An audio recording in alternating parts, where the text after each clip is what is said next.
Here's a story from Iran that illustrates, yet again, just how stupid Western politicians and journalists are, especially when they tell us about Islam. We're going to read about a journalist who was just executed. Then we're going to read the Quran verse that justifies his execution. Then we're going to try to understand how Western politicians and journalists could be so incredibly stupid that they would quote the exact same passage to convince us that Islam is a religion of peace. AP reports. AP here is the Associated Press, not the apostate prophet. Iran on Saturday executed an exiled journalist over his online work that helped inspire nationwide economic protests in 2017, a little more than a year after authorities tricked him into traveling to Iraq, where he was abducted. So this journalist had fled to France, but the Iranian government tricked him into traveling to Iraq, and that's where they kidnapped him and brought him back to Iran. Ruhollah Zam, 47, was one of several opposition figures successfully seized by Iranian intelligence operatives abroad in recent months as Tehran struggles under the weight of U.S. sanctions. Kidnapping and executing Zam, who lived in Paris under what Iran described as French government protection, likely will further chill an already scattered Iranian opposition across the West.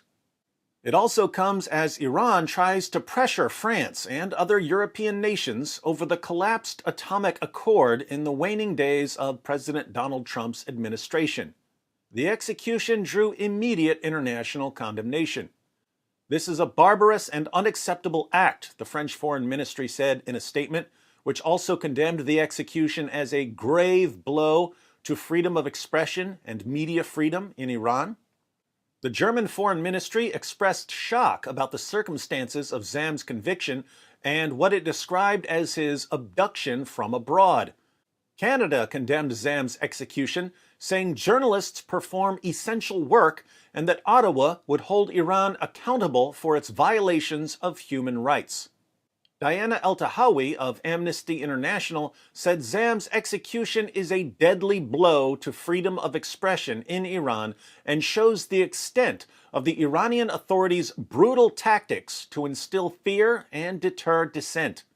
Iranian state television referred to Zam as the leader of the riots in announcing his execution by hanging early Saturday.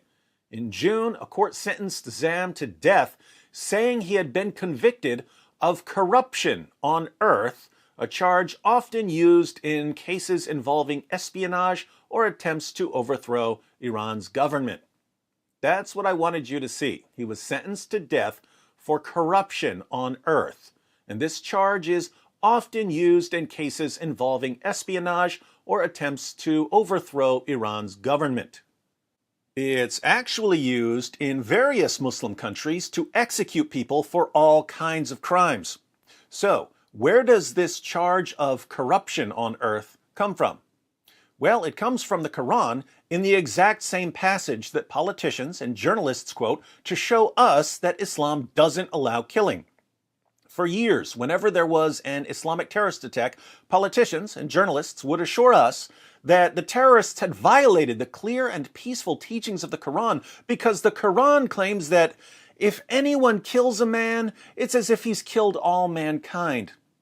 For some reason, they would leave out the fact that this was a Jewish teaching taken directly from the Talmud and that the very next verse in the Quran commands Muslims to kill people. Let's read the passage, Surah 5, verses 32 to 33. For that cause we decreed for the children of Israel, that part always gets edited out when politicians and journalists quote this verse. This is something that the Jews of Muhammad's time were teaching. It's from Mishnah Sanhedrin. For that cause we decreed for the children of Israel, that whosoever killeth a human being for other than manslaughter or corruption in the earth, it shall be as if he had killed all mankind. And whoso saveth the life of one, it shall be as if he had saved the life of all mankind. Our messengers came unto them of old with clear proofs of Allah's sovereignty, but afterwards, lo, many of them became prodigals in the earth. So 532 was a teaching for the Jews. The next verse is a teaching for Muslims. The only reward of those who make war upon Allah and His Messenger and strive after corruption in the land will be that they will be killed or crucified or have their hands and feet on alternate sides cut off or will be expelled out of the land. Such will be their degradation in the world, and in the hereafter theirs will be an awful doom. How in the world does a person make war upon Allah? By going against His messenger and by striving after corruption in the land. And what's the penalty for causing corruption in the land? Well, it depends on the severity of the corruption, but the possible penalties include execution, crucifixion, dismemberment, and exile. Notice how dangerous this is. The extremely vague crime of causing corruption in the land carries some very harsh penalties. People are being executed across the Muslim world for causing corruption in the land. When Al-Qaeda would justify terrorist attacks against Western targets, they would say that Western nations had caused corruption in Muslim lands. Even Muslim YouTubers like Ali Dawah, when they explain why they want millions of ex-Muslims to be publicly executed, describe apostasy as a form of corruption in the land. There's a reason why there's a capital punishment, because people like you, little weaklings who leave their religion and cause corruption in the land by spreading it, corruption in the land by spreading it, corruption in the land by spreading it, the capital punishment in Islamic law would be applied to you. We have no doubt, and we're proud of that.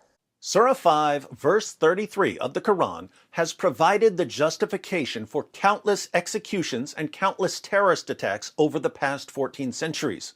If you leave Islam, you're spreading corruption in the land. If you criticize Islam, you're spreading corruption in the land. If you preach a non-Muslim religion, you're spreading corruption in the land. And yet, whenever a Muslim actually obeys Allah's command to kill or dismember those who commit the vague crime of causing corruption in the land, some idiot ignores 533, goes instead to 532, leaves out the part about 532 being for the children of Israel, and pretends that Islam condemns violence. Meanwhile, Muslim governments are kidnapping and executing journalists for causing corruption in the land.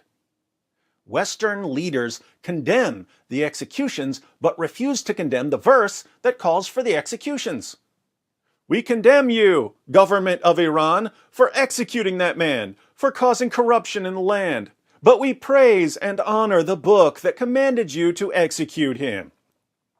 And if some genius comes along and says, hey, if we want to stop the executions, why don't we show them that the book that demands the executions comes from the most obvious false prophet in history? The response is, no, we can't do that because it might hurt their feelings. Ladies and gentlemen, as a rule, when people are slaughtering unbelievers and critics and journalists, that's a really good time to stop worrying about hurting their feelings.